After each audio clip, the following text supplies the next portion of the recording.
Uma queixa muito comum na clínica é dores no braço e também na cervical. E o objetivo dessa aula é falar sobre esse tipo de dor, desconfortos na região de membro superior com uma origem cervical, como avaliar e dicas de como poder tratar esse tipo de dor tão comum na clínica. Vamos lá!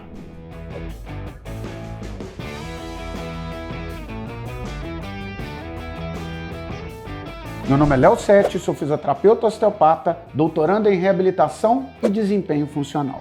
Trabalho com pesquisa em adulto e bebê e vou, através dessa aula, guiar vocês pelas dores de origem cervical que afetam os membros superiores. Se você é novo aqui no canal, não deixe de se inscrever, vídeos de altíssima qualidade toda semana para você, para facilitar o seu desempenho clínico, aumentar sua performance clínica nos desfechos de tratamento de dores principalmente. Sem mais delongas, vamos à aula de hoje. É muito comum indivíduos chegarem na clínica com dores e dificuldades de déficit de força de membro superior. Estudos bem relevantes mostram que dores em membros superiores, várias delas, cerca de 40% delas, têm uma causa principal, a coluna cervical.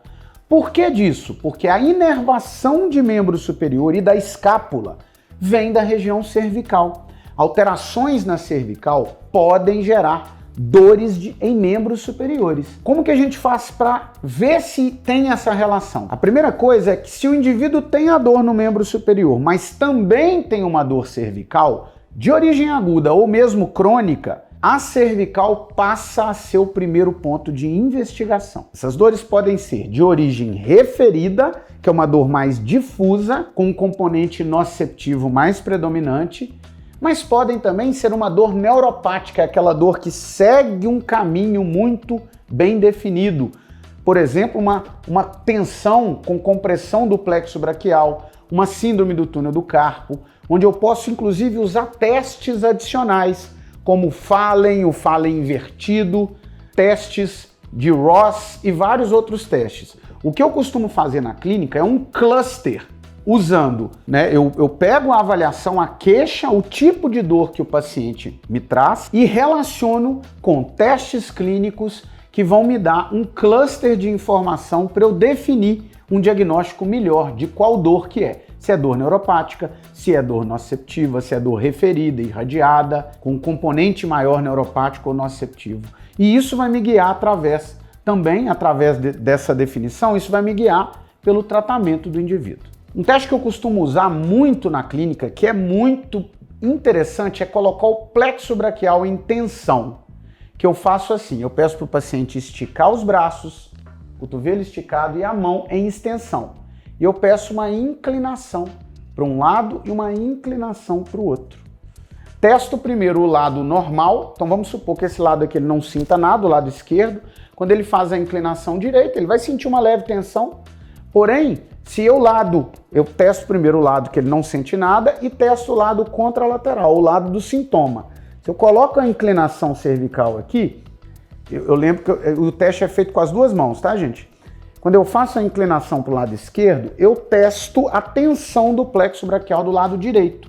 E se o indivíduo fala, você trouxe a dor que eu sinto, eu vou testar, eu vou inibir os locais principais, os desfiladeiros torácicos, os locais principais de compressão neural, que são eles, o escaleno e a primeira costela, a região dos escalenos, a primeira costela com a clavícula, e o peitoral menor. Então, na posição de teste, eu mantenho o paciente na posição com o sintoma, eu trago o sintoma dele e vou inibindo, testando as regiões de compressão do desfiladeiro torácico. Dessa forma, eu consigo ver se uma dessas regiões eu alivio a dor do indivíduo. Se sim, eu vou lá e trato essa região e depois retesto para ver se melhora, para ver se o tanto de tratamento que eu dei soltando a região se foi suficiente. Se sim, se eu melhorei, se eu igualei as percepções do paciente no teste, O que eu posso usar adicionalmente é movimentos de mobilização neural. Eu uso muito esse movimento, ó. Eu vou usar o nervo mediano para mobilizar todo o plexo braquial. Posso usar também junto com movimentos cervicais. Lembrando que a mobilização neural eu não coloco o nervo em tensão. Toda vez que eu colocar uma região do nervo em tensão, eu tiro a região próxima dela da tensão. E aí, em vez de esticar o nervo, não. Eu vou movimentar o nervo em relação à interface mecânica. E isso é fundamental. Pode ser uma ótima ferramenta para eu ajudar a melhorar essas dores, principalmente essas dores irradiadas de origem neuropática por compressão do tecido, né, do sofrimento do tecido neural por compressão de interface mecânica. Tem que testar também a coluna cervical. O que eu posso fazer com o indivíduo é ver se uma tração cervical ou um deslizamento lateral para um lado ou para o outro alivia o sintoma dele no braço. Se sim, eu posso usar aquela direção também para tratar o indivíduo.